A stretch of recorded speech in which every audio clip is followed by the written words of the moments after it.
Assalamualaikum warahmatullahi wabarakatuh. Perkenalkan, nama saya Fatima Az-Zahra Hurul Aini. Saya berasal dari kelas 11 IPS 4, absen 12. Di sini saya akan menjelaskan tentang lahirnya Tentara Nasional Indonesia. Yang pertama adalah periode pembentukan.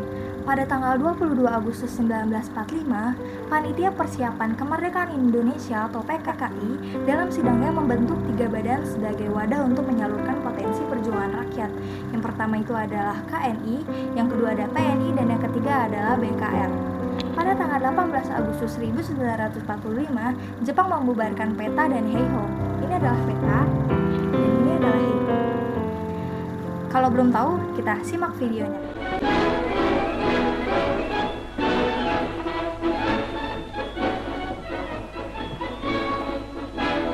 Waktu Perdana Menteri Tojo mengunjungi Bansang Heiho yang berwatak gagah berani, sebab terus-menerus dilatih dengan keras oleh pemimpin bala tentara dan Nippon. Beliau memeriksa dengan teliti segala gerak-gerik Barisan Heiho yang dilakukan dengan penuh kegiatan.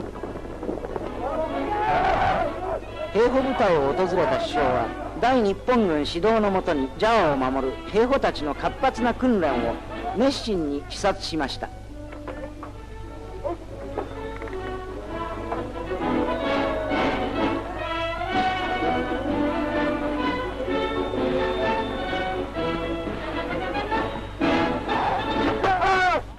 Pembentukan BKR merupakan perubahan dari hasil sidang PPKI pada tanggal 19 Agustus 1945 yang telah memutuskan untuk membentuk tentara kebangsaan.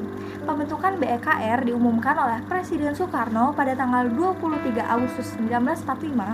Dalam pidato tersebut, Soekarno yaitu mengumpulkan bekas PETA, Heiho, Kegun Heiho, dan pemuda lainnya untuk sementara waktu bekerja dalam bentuk BKR dan bersiap-siap dipanggil sebagai prajurit tentara kebangsaan jika telah datang saatnya. Karena pada saat itu komunikasi masih sangat sulit, tidak ditemukan di daerah yang mendengar Presiden Soekarno berpidato tersebut. Pemuda Aceh salah satu ini mendirikan Angkatan Pemuda Indonesia atau API di Palembang yang terbentuk dengan BKR tetapi dengan nama lain, yaitu adalah Penjaga Keamanan Rakyat atau Badan Penjaga Keamanan Rakyat atau BPKR. Kedua adalah Tentara Keamanan Rakyat. Pada tanggal 5 Oktober 1945, pemerintah Republik Indonesia mengeluarkan maklumat pembentukan tentara kebangsaan yang diberi nama dengan TKR, yaitu Tentara Keamanan Rakyat. Presiden Soekarno pada tanggal 6 Oktober 1945 mengangkat Suprijadi, seorang tokoh pemberontakan PETA di Blitar, untuk menjadi Menteri Keamanan sekaligus pemimpin tertinggi dari TKR. Akan tetapi dia tidak pernah muncul sampai awal November 1945, sehingga TKR tidak mempunyai pimpinan tertinggi. Pemerintah Republik Indonesia pada tanggal 18 Desember 1945 mengangkat resmi Kolonel Sudirman untuk menjadi Panglima Besar TKR dengan pangkat Jenderal. Pada tanggal 7 Januari 1946, pemerintah mengeluarkan penetapan yang menggantikan nama Tentara Keamanan Rakyat menjadi dengan Tentara Keselamatan Rakyat. Kemudian nama Kementerian Keamanannya pun diubah menjadi Kementerian Pertahanan. Markas tertinggi TKR mengeluarkan pengumuman ini mulai tanggal 8 Januari 1946. Ketiga adalah Tentara Republik Indonesia.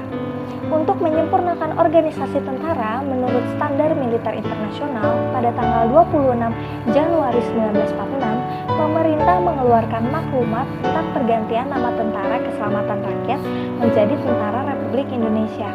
Maklumat ini dikeluarkan untuk mewujudkan tentara yang sempurna. Pada tanggal 17 Mei 1946, panitia ini mengumumkan hasil kerjanya, yaitu berupa rancangan dan bentuk Kementerian Pertahanan dan Ketentaraan, kekuatan serta organisasi, pelatihan dari TKR ke TRI, dan kedudukan laskar-laskar, barisan-barisan serta badan perjuangan rakyat lainnya. Presiden Soekarno ini pada tanggal 25 Mei 1946 akhirnya melantik para pejabat markas besar dan umum dari Kementerian Pertahanan, dan upacara pelantikan tersebut Panglima Besar Jenderal Sudirman mengucapkan sumpah untuk menjadi anggota pimpinan tentara yang mewakili semua untuk dilantik. Keempat adalah Tentara Nasional Indonesia atau TNI. Sering terjadi kesalahpahaman antara TNI dengan badan perjuangan yang lain.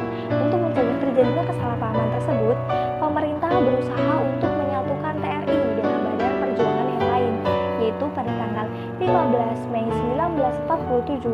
mengeluarkan penetapan dari penyatuan TNI dengan Badan Laskar Perjuangan yang lain untuk menjadi satu sebagai organisasi tentara.